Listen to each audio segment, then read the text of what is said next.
Bueno, vamos a ver, ya hemos visto en clase algunos ejemplos y esta teoría. Vamos a recopilar en general la teoría, los aspectos fundamentales y algunos ejemplos, ¿no?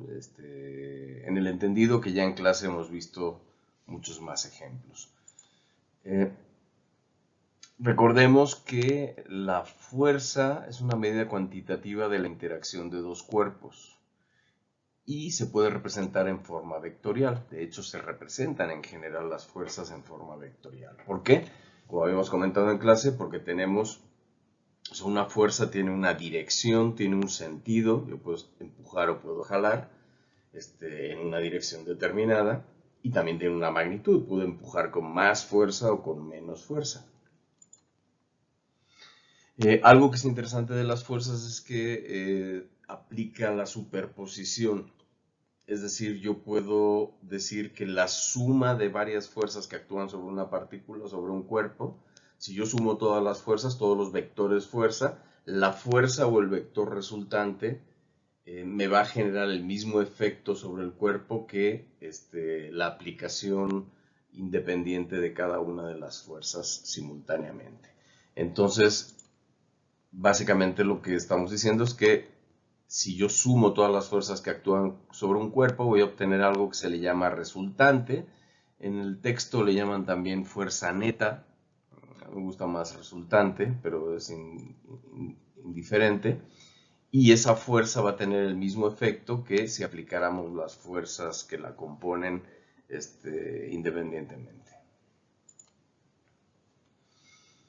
Eh, Algo que utilizamos mucho a raíz de este postulado es precisamente el que una fuerza yo la puedo descomponer en dos fuerzas, ¿sí? Hacemos lo inverso. Yo sé que si tengo varias fuerzas y las sumo, la resultante va a darme el mismo efecto que todas estas fuerzas. Bueno, hagamos al revés. Si yo tengo una fuerza, la puedo descomponer en dos que estén alineadas en dos ejes coordenados cartesianos, en el eje X y en el eje Y en el eje Z en el caso tridimensional. Entonces, si yo puedo descomponer la fuerza en sus componentes X, Y y Z, pues yo puedo analizar por separado los efectos en X, los efectos en Y y los efectos en Z de la fuerza, que son las componentes de la fuerza resultante. Vamos a ver un ejemplito. Aquí tenemos el ejemplo 4.1 del texto. Tres luchadores profesionales pelean por el mismo cinturón de campeonato. Vistos desde arriba, aplican al cinturón tres fuerzas horizontales como se observa en la figura.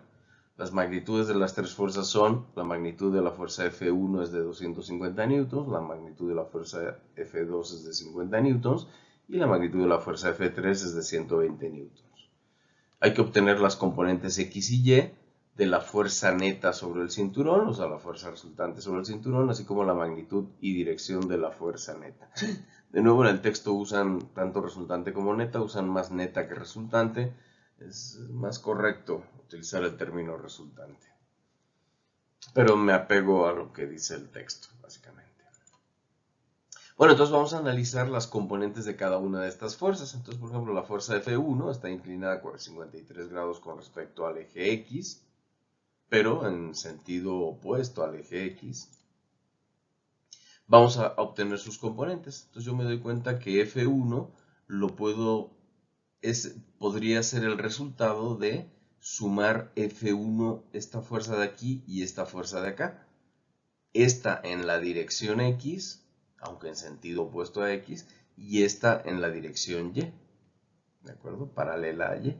Entonces, si yo a esta fuerza que está en la dirección X le voy a llamar la componente de F1 en X, F1X, y a esta fuerza que está en la dirección Y le voy a llamar F1Y, es decir, la componente en Y de F1. De manera que la componente en X más la componente en Y me da la fuerza 1. Si tuviéramos un sistema tridimensional, nada más habría que añadirle la F1Z. Entonces podemos decir que F1, el vector F1, no es más que la suma de F1X más F1Y. Vamos a definir por conveniencia dos vectores, uno el y y otro el j, que son vectores unitarios en la dirección x y y. ¿Sí? Recordemos de cursos pasados y de la clase que i, j y k con un gorrito arriba indican vectores unitarios en las direcciones x, y y z respectivamente. ¿Sí? Entonces, i con gorrito arriba, j con gorrito arriba y k con gorrito arriba son los vectores unitarios en las direcciones x, y z respectivamente. Por lo tanto, yo puedo decir que f1x no es más que la componente f1x por i. Fíjense que aquí estoy sacando la notación vectorial al vector unitario, ¿sí? O sea, f1x, el vector f1x no es más que el vector unitario i multiplicado f1x veces, ¿sí? Y bueno, esta magnitud de f1x, ¿cuánto sería? Bueno, sería la magnitud de f1, que sabemos que es 200, bueno, la magnitud de f1, ¿sí? Lo que sea que valga esta distancia, por el coseno de 53. ¿Sí? Vean que esto es un triángulo rectángulo, de manera que este cateto dividido entre esta hipotenusa es el coseno de 53. Por lo tanto, el coseno de 53 multiplicado por la hipotenusa nos da este cateto, que es lo que estamos buscando, f1x, que es la magnitud de f1, que sabemos que es 250, ¿sí? Por el coseno de 53. Y le ponemos signo menos, ¿por qué? Porque f1x, ¿sí? Sí tiene signo, no es la magnitud de f1x, cuidado, la magnitud de f1x es una cosa, y f1x, esta f1x es la componente en x de f1, ¿de acuerdo? Este es el vector componente f1, o sea, este es el vector componente en x de f1 y esta es la componente en x. Entonces la componente en x de f1 sería menos f1 por el coseno de 53, que es igual a menos 250 newtons por el coseno de 53. Noten que, de nuevo, la componente en x es menos 250 newtons por coseno de 53. ¿Sí? La componente la podríamos definir como uno es el vector componente en x, que sería esta f1x con flechita arriba, y en sí la componente en x sería aquel valor por el cual tengo que multiplicar el vector unitario de la dirección correspondiente para que me dé este vector. ¿Sí? Entonces, en este caso, tenemos un signo menos, porque tenemos que multiplicar y con gorrito lo tenemos que multiplicar por 250 por el coseno de 53, pero con signo menos porque va en sentido opuesto. Y algo parecido para f1y. f1y es igual a f1y, es decir, el vector componente en y es igual a la componente en y por j. Y la componente en y, ¿cuánto es? Pues es f1, la magnitud de f1 por el seno de 53, nos daría este valor. ¿Sí? Y es positivo, ¿sí? Porque va en la misma dirección de y, multiplicado por j. Y esta sería la componente en y de f1. Ahora vamos a analizar f2. Bueno, f2 pues nada más tiene una componente que es f2x. Si se fijan, f2y es 0. Entonces f2x no es más que el mismo valor de f2 por i. Y f2y es igual a 0.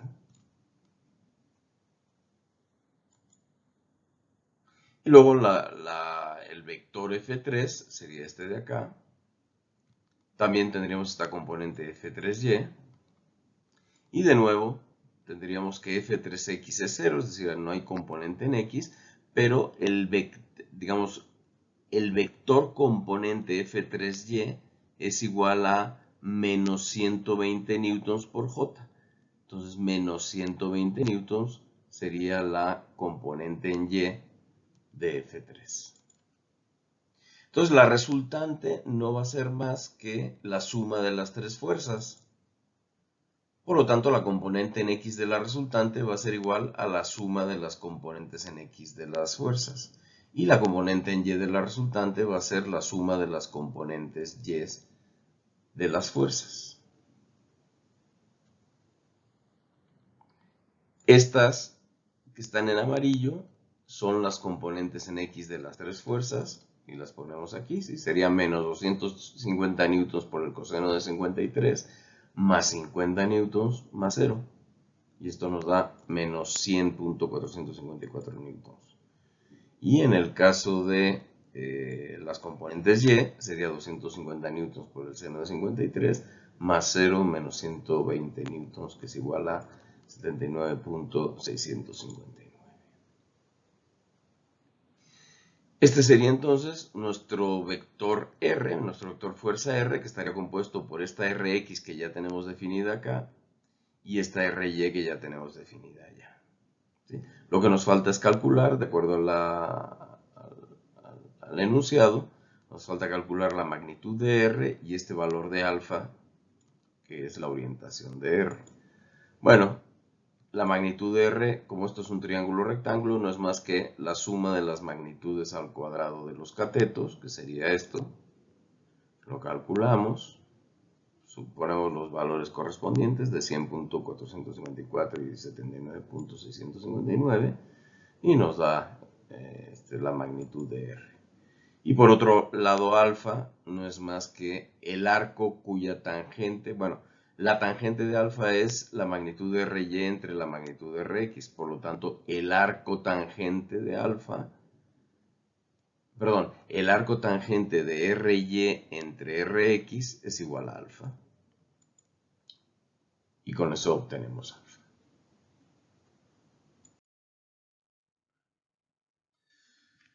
Bueno, ¿qué dicen las leyes de Newton? Ya lo habíamos visto en clase, lo repetimos aquí en forma sintética. La primera ley de Newton dice que si la suma vectorial de todas las fuerzas que actúan sobre un cuerpo, es decir, la fuerza neta o la fuerza resultante, es cero, el cuerpo está en equilibrio y tiene aceleración cero. Esto es, si un cuerpo inicialmente está en reposo, permanece en reposo, y si está inicialmente en movimiento, sigue moviéndose pero con velocidad constante, ¿sí? Entonces, si tenemos que la suma de todas las fuerzas que actúan sobre un cuerpo es cero, el cuerpo se mantiene con velocidad constante. Velocidad constante quiere decir que puede ser cero, ¿sí? Entonces, este caso de que si está en reposo, permanece en reposo, si está en movimiento, sigue moviéndose con velocidad constante, en realidad es que la velocidad es cero. Y eso básicamente pues es lo mismo que la segunda ley de Newton. La segunda ley de Newton lo que nos dice es que la fuerza resultante es igual a la masa por la aceleración. ¿Sí? La fuerza es un vector, la aceleración es un vector, la masa es un escalar. ¿Sí?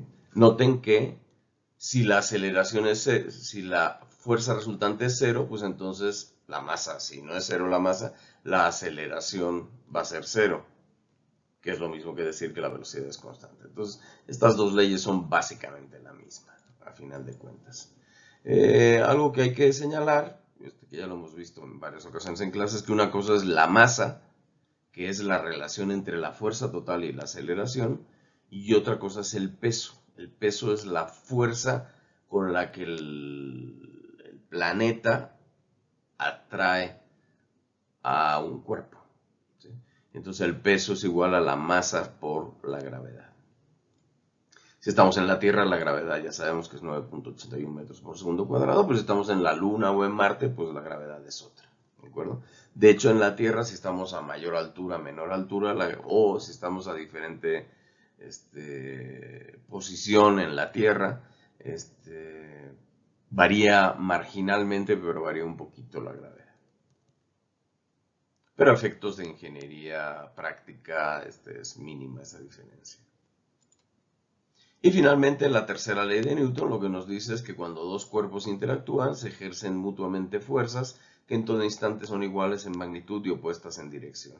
Este es el principio de la acción-reacción, ¿sí? Si yo le doy una patada al balón, pues el balón siente una fuerza que le da mi pie, que lo empuja para allá, y a su vez el balón está ejerciendo una fuerza para atrás aplicada sobre el pie, ¿sí? Ambas fuerzas son iguales y de sentido contrario, ¿sí? Pero están aplicadas, eso es importantísimo, están aplicadas sobre cuerpos diferentes. Porque uno diría, bueno, entonces ¿por qué se mueve la pelota si las fuerzas se equilibran? No, lo que pasa es que esta fuerza está aplicada sobre la pelota y esta fuerza está aplicada sobre el pie. Muy bien, vamos a ver unos ejemplitos más allá de los ejemplos que hemos visto en clase. Aquí tenemos un deslizador de masa M1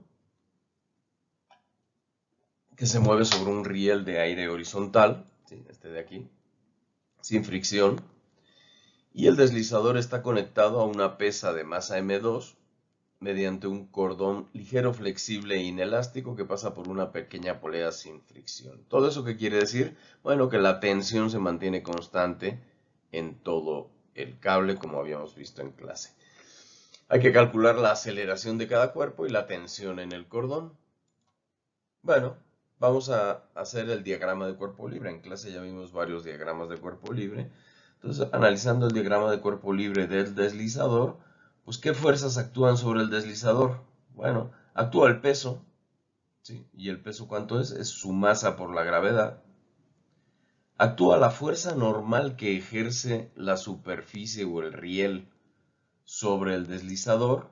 Recordemos que no tiene fricción, por lo tanto no existe una fuerza horizontal del riel sobre el deslizador, nada más existe una fuerza perpendicular a la superficie de contacto, que sería esta N que le llama el libro de texto, ¿no? Entonces tenemos el peso, tenemos la fuerza normal que ejerce el riel sobre el deslizador. ¿Y qué más tenemos? Pues tenemos la fuerza de tensión, la fuerza T, que es la fuerza que ejerce el cable sobre el deslizador, es decir, la fuerza con la que el cable jala al deslizador hacia la derecha. Esto de aquí no es una fuerza, esto lo que nos indica es que esto se está acelerando hacia la derecha. Estamos suponiendo que la aceleración es a la derecha. En principio no tendríamos por qué saber hacia dónde se mueve. Aquí es muy obvio que va hacia dónde se mueve, pero hay casos más complejos, como comentamos en clase, donde no es muy claro hacia dónde se mueve.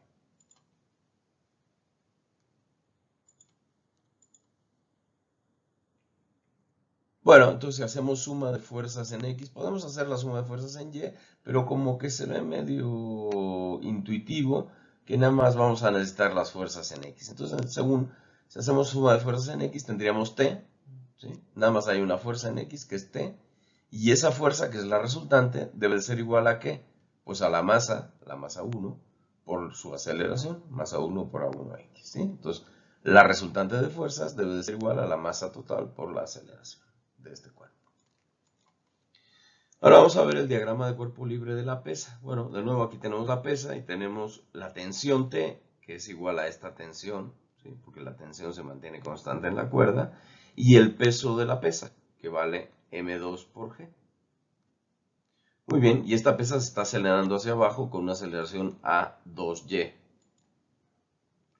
Bueno, si hacemos la suma de fuerzas, lo que tendríamos es que, fíjense que aquí estamos pintando la Y para abajo, ¿sí? Y la X para acá. Entonces aquí si hacemos suma de fuerzas en Y, tendríamos M2 por G menos T, ¿sí? Que es igual a, debe ser igual a menos M2, perdón, debe ser igual a menos, perdón, a M2 por A2Y, ¿sí? Estamos suponiendo que es positivo para abajo, entonces M2G menos T es igual a A2Y por M2. Bueno, algo que ya habíamos comentado, pero si la cuerda es inextensible, quiere decir que si esto se mueve una cierta cantidad para la derecha, pues como la cuerda no se extiende, pues este cuerpo tiene que bajar la misma cantidad hacia abajo. Entonces podemos decir que A1X es igual a A2Y, ¿sí? Dado que la cuerda es inextensible. Bueno, si A1X es igual a A2Y, yo de aquí puedo sustituir y tenemos que T es igual a M1 por A2Y.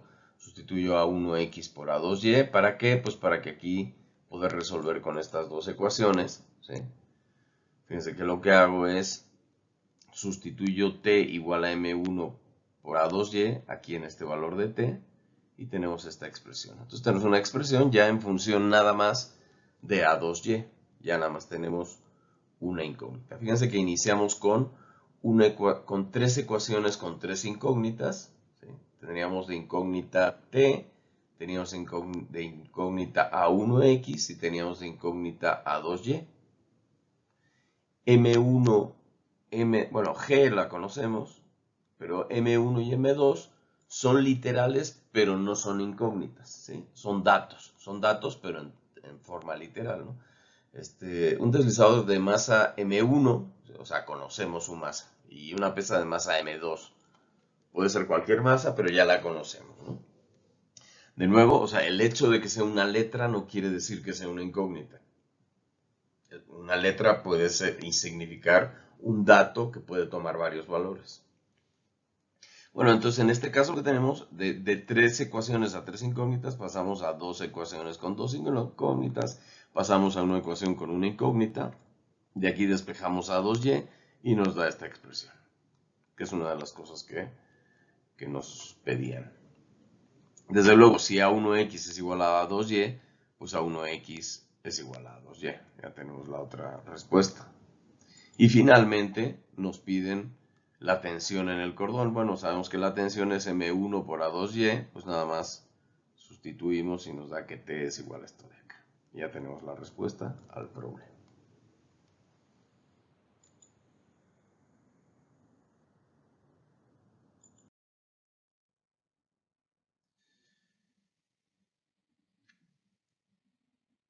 La fuerza de fricción.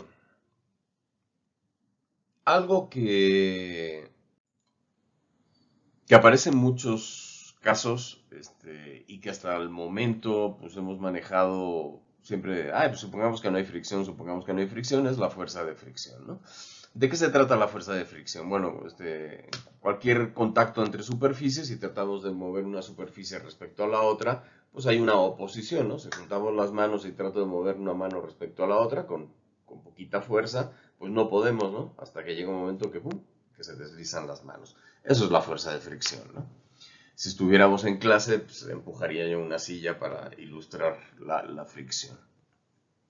Entonces, realmente lo que vamos a tener siempre cuando tenemos dos cuerpos en contacto, vamos a tener una fuerza de contacto entre los dos cuerpos, una fuerza de contacto. Y esa fuerza de contacto va a tener dos componentes fundamentales, que son la fuerza normal, ¿sí?, la fuerza perpendicular a la superficie de contacto, y la fuerza tangencial a la superficie de contacto. Esa fuerza tangencial a la superficie de contacto generalmente es la fuerza de fricción.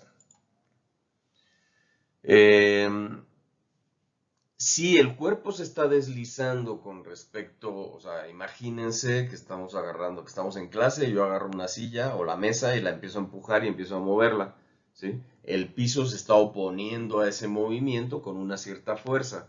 Esa fuerza se llama la fricción cinética, ¿sí?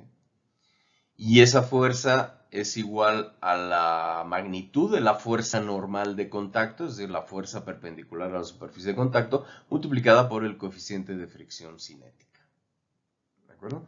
Eso es cuando se está deslizando un cuerpo sobre el otro, ¿sí? Hay una fricción que se está oponiendo al movimiento.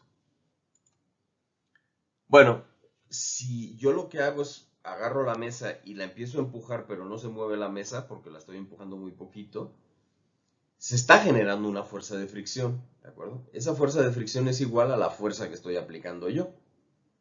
Porque si no se mueve la mesa, pues quiere decir que la fuerza con la que se opone la superficie a que se mueva la mesa es igual a la fuerza que estoy aplicando.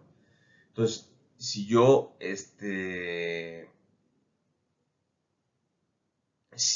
sigo empujando la mesa, va a llegar un momento donde la mesa se va a deslizar, ¿sí? En ese momento donde la mesa se empieza a deslizar, decimos que se alcanzó la máxima fuerza de fricción estática, ¿de acuerdo? Entonces la fricción estática puede valer cero, puede valer muy poquito, ¿sí? Depende de qué fuerza le esté aplicando. Entonces yo le aplico 1 newton y no se mueve la mesa, pues quiere decir que la fuerza de fricción estática es 1 newton. Yo le aplico 2 newtons y no se mueve la mesa, pues quiere decir que la fuerza de fricción estática es de, ¿cómo se llama? Que la fuerza de fricción estática es de 2 newtons, ¿sí? Y así voy incrementando. Va a llegar un momento, pongamos a los 10 newtons, que empieza a moverse la mesa. Bueno, eso quiere decir que la máxima fuerza de fricción estática son 10 newtons. ¿Sí? Bueno, esa fuerza de fricción estática máxima se puede calcular multiplicando el valor de la magnitud de la fuerza normal que existe entre las superficies, multiplicada por el coeficiente de fricción estática. Entonces tenemos dos coeficientes de fricción. Uno el estático y otro el cinético. ¿Sí? En general, entonces lo que les comentaba, ¿no? La fuerza de fricción estática real puede variar entre 0 y ese valor máximo según la situación. En general, el coeficiente de fricción estático suele ser mayor que el dinámico. ¿Sí? O sea, si yo empiezo a empujar la mesa, o sea, estoy empujando y de repente llego, pongamos, a los 10 newtons y empieza a deslizarse la mesa. Bueno, si la sigo empujando con 10 newtons, la mesa se va a acelerar. ¿Por qué? Porque ya la fricción dinámica va a ser menor que la fricción estática máxima. Entonces, yo puedo disminuir la fuerza con la que estoy empujando la mesa para que siga deslizándose. Nosotros lo hemos visto, todos lo hemos visto prácticamente en muchas ocasiones, ¿no? Que lo que cuesta mucho es empezar a mover algo. Una vez se empieza a mover ya es más fácil moverlo. ¿Sí? Ese es el asunto, ¿no? Que el coeficiente de fricción estática suele ser más alto que el coeficiente de fricción dinámica. Entonces cuesta más trabajo empezar a mover algo que una vez moviéndose ya mantenerlo moviéndose con velocidad constante. Bueno, aquí hay una grafiquita del texto que me gustó mucho, esta es muy ilustrativa, ¿no? Aquí en el eje horizontal, ¿sí? Se ubica el desplazamiento y aquí la fricción. Entonces, aquí, por ejemplo, no aplicamos ninguna fuerza, tenemos este punto. Luego aplicamos una tensión acá que me genera una fuerza resistente de fricción estática, ¿sí? Que sería un punto a lo mejor por acá, ¿sí? Y que yo pudiera incrementar, y esto no se mueve, ¿sí? Es decir, no se mueve el cuerpo, yo sigo jalando, y lo que vamos teniendo es que pues vamos jalando y el cuerpo se va moviendo y la fuerza, digamos, de fricción va creciendo ¿hasta dónde? Va creciendo hasta el punto donde la fuerza con la cual estoy jalando es igual a la fuerza estática máxima, a la fuerza de fricción estática máxima. A partir de ese momento el cuerpo empieza a moverse. ¿Sí? Cuando el cuerpo empieza a moverse, bueno, este sería el punto de fuerza estática máxima, donde T es igual a Fs máxima. A partir de que empieza a moverse el cuerpo, esta fuerza de fricción baja en magnitud, porque de nuevo recordemos que el coeficiente de fricción dinámico o cinético es menor que el coeficiente de fricción estático y se mantiene constante. ¿De acuerdo? Y se mantiene constante. Y entonces yo voy jalando y esto se va moviendo y el factor dinámico, digamos el factor o la fuerza de fricción cinética siempre es constante. Y la fuerza de fricción estática puede cambiar desde 0 hasta la fuerza de fricción estática máxima. Este valor es el coeficiente de fricción estático. El coeficiente de fricción estático, el coeficiente de fricción estático por la fuerza normal, el valor máximo, y este valor es el coeficiente de fricción cinético multiplicado por la fuerza normal.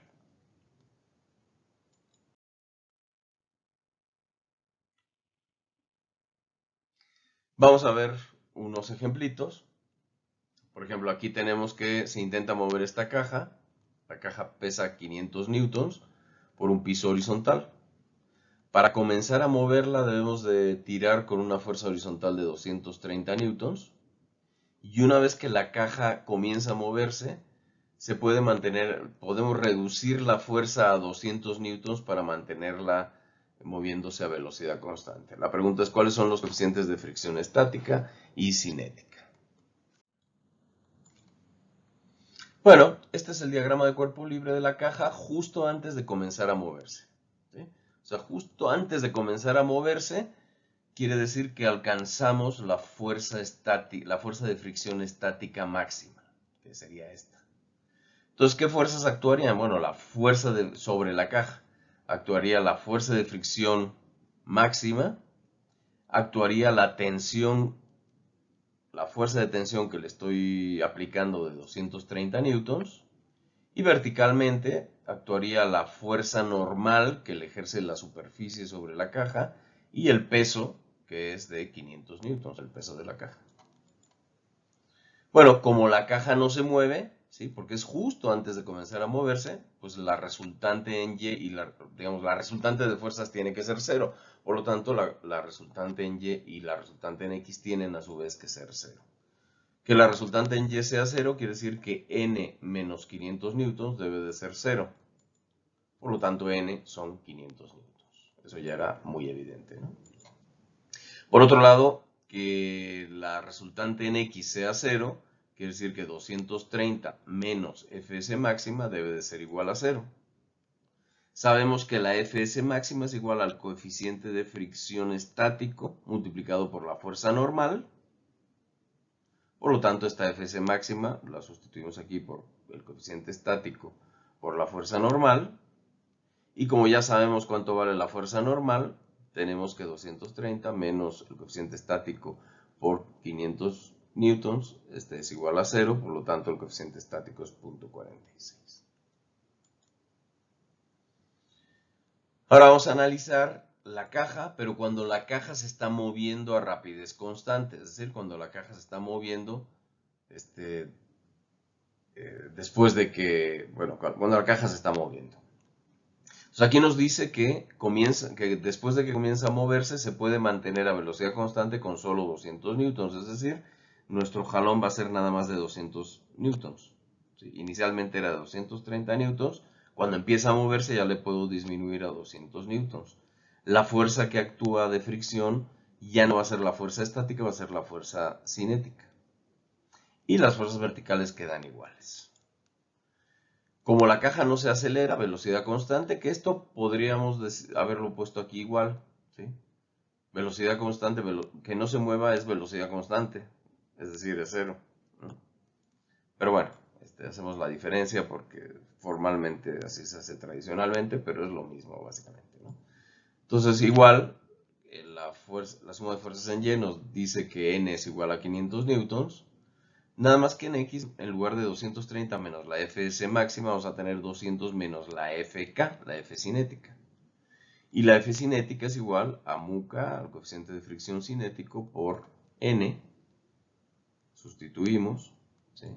Sabemos que N vale 500 newtons y de ahí sacamos cuánto vale el coeficiente de fricción cinético. En el ejemplo 15.14 del libro, nos piden qué fuerza de fricción hay si la caja está en reposo sobre la superficie y se le aplica una fuerza fulanita, una fuerza de X newtons. Bueno, de 50 newtons, perdón. En este caso, si ustedes se fijan, si está en reposo aplicaría este diagrama de cuerpo libre. Entonces aquí lo que tendríamos es que en lugar de que T sea 230 newtons, ¿sí? Recordemos, 230 newtons es la fuerza que necesitamos para que esto empiece a moverse. Y de ahí obtuvimos cuánto era la μs. ¿De acuerdo? Si nosotros aplicáramos una tensión menor, es decir, por ejemplo, de 50 newtons, pues el equilibrio lo que nos daría es que la fuerza de fricción sería de 50 newtons. ¿De acuerdo? Porque se tiene que mantener el equilibrio. Y sí puede ser de 50 newtons porque el único requisito que hay de la fuerza de fricción es que sea menor a la fuerza máxima. De nuevo, mu por n es la fuerza máxima de fricción. Pero puede ser menor la fuerza de fricción, sobre todo si las fuerzas que lo están empujando son menores. Este sería el caso donde estamos empujando la caja, pero no se mueve la caja. Bueno, la reacción del suelo es igual a la fuerza que estoy aplicando, no es más, ¿sí? ¿Hasta dónde puedo empujar la caja? Hasta los 230 newtons. A partir de los 230 newtons ya se alcanza la fuerza de resistencia máxima, ¿sí? La fuerza de fricción máxima, y entonces ya se empieza a deslizar, ¿sí? Pero antes de los 230 newtons, pues la fuerza de fricción va a ser igual a la fuerza que yo aplique. Entonces la respuesta aquí sería que pues la fuerza de fricción va a ser 50 newtons.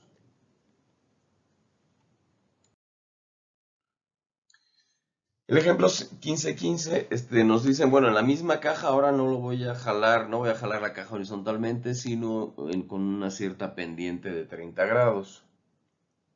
La misma caja. Bueno, el diagrama de cuerpo libre de la caja, pero ahora nos dicen qué fuerza debe aplicar al tirar para mantener la caja de movimiento con velocidad constante, ¿sí? O sea, no nos están preguntando cuál es la fuerza que tengo que hacer para que comience a moverse la caja, sino nada más qué fuerza se debe aplicar para cuando esté en movimiento con velocidad constante, se mantenga dicha velocidad constante. Bueno, este sería el diagrama de cuerpo libre con velocidad constante. Esta sería la FK, que recordemos que era 0.4N. ¿Sí? Ahora la tensión no es horizontal, entonces vamos a tener una componente vertical de la tensión y una componente horizontal de la tensión. La componente vertical es T por el seno de 30 y la componente horizontal es T por el coseno de 30. Como está a velocidad constante, no tenemos aceleración, por lo tanto la fuerza resultante es 0, por lo tanto la suma de fuerzas en X y Y es 0. Pero fíjense, ahora la suma de fuerzas en Y antes era muy sencillita, era N menos 500 newtons igual a 0. Bueno, pero ahora aparece T por el seno de 30. Entonces ya no podemos obtener N directamente. Entonces N ya no nos da 500 newtons, N nos da 500 newtons menos T por el seno de 30. Algo interesante que podemos intuir, bueno, N va a ser menor, por lo tanto la fricción va a ser menor también. Aquí vamos a tener que T por el coseno de 30, en la suma de fuerzas en X, T por el coseno de 30 menos FK debe de ser igual a 0, donde FK habíamos visto que era 0.4 de N y nos da esto de acá. Si nosotros aquí en esta N lo sustituimos por esta expresión, nos da esta expresión de acá, ¿sí? Fíjense que N lo estoy sustituyendo por 500 newtons menos T por el seno de 30. Desarrollando, 0.4 por 500 es 200 con el signo menos, y aquí quedaría 0.4 por t por el seno de 30, menos por menos da más, nos quedaría esto, y despejando t nos da esta expresión de acá, y nos daría el resultado para la tensión. ¿Es esta tensión, es más fácil o difícil que tirar horizontalmente? Bueno, esta tensión es menor que la que necesitábamos para mantener la velocidad constante anteriormente, los 200 newtons.